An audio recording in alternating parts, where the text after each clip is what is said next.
Thank you, Margarete. Dear colleagues, the war in Ukraine and its tragic consequences in every aspect of life, security, humanitarian, economic, environmental, exceeded the European continent, require us to be even more active in stopping it as soon as possible.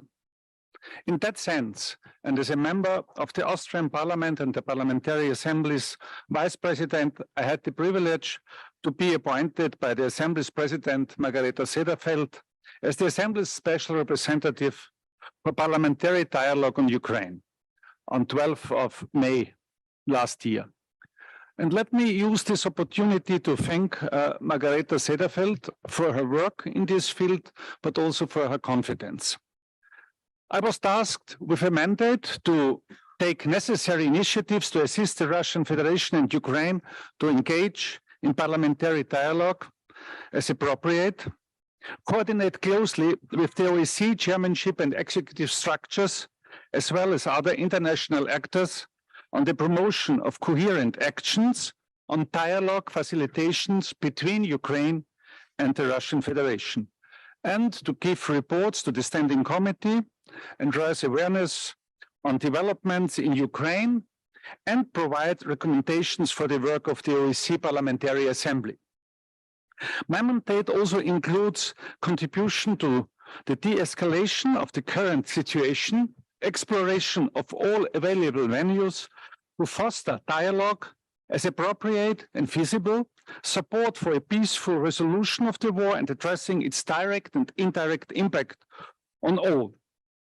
In our last meeting in Birmingham, in the Birmingham Declaration, the Parliamentary Assembly welcomed my appointment to contribute to this dialogue.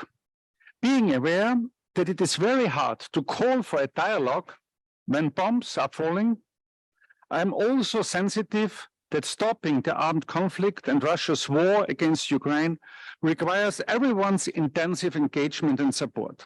With this in mind, I have been engaged in a series of bilateral meetings with relevant interlocutors and interested parties, not only with representatives of Ukraine and the Russian Federation, but also with representatives of the OSCE institutions and executive structures, and other relevant international organizations and parliamentarians from different OSCE countries, like Turkey, to give an example.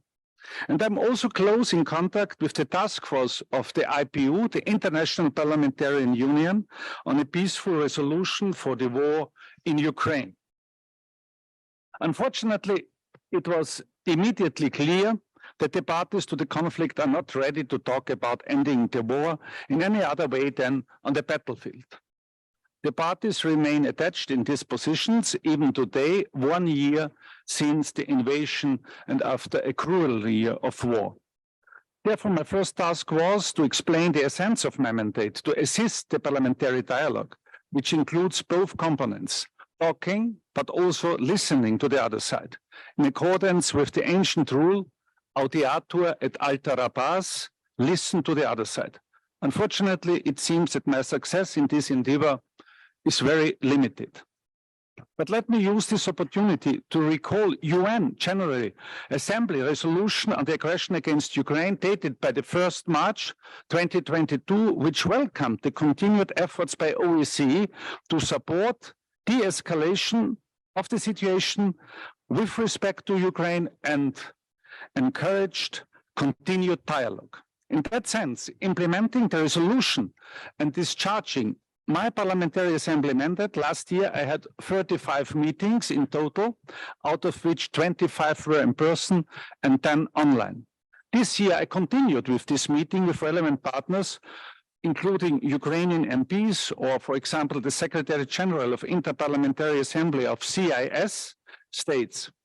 Our main topics here were prisoner exchange, global food security, and the safety of nuclear power plants in Ukraine. Colleagues, before I conclude, let me be clear. I will continue to use even the smallest opportunities for discussions with interlocutors if they can bring relief and improvement for the affected people on the ground. And we should never forget the ultimate Recipients of the OSCE service are the people on the ground, the people who are suffering in a terrible way.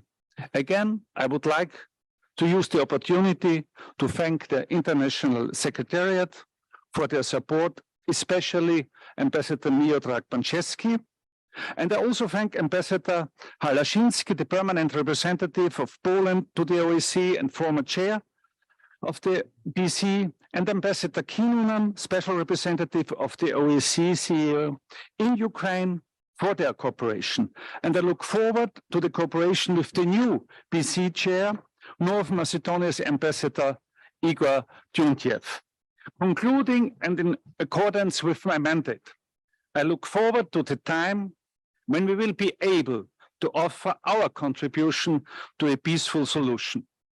Even it seems the time has not come, I am working and I will continue to give Ukraine the chance for their sovereignty and their territorial integrity in the internationally recognized borders. Slava Ukraine.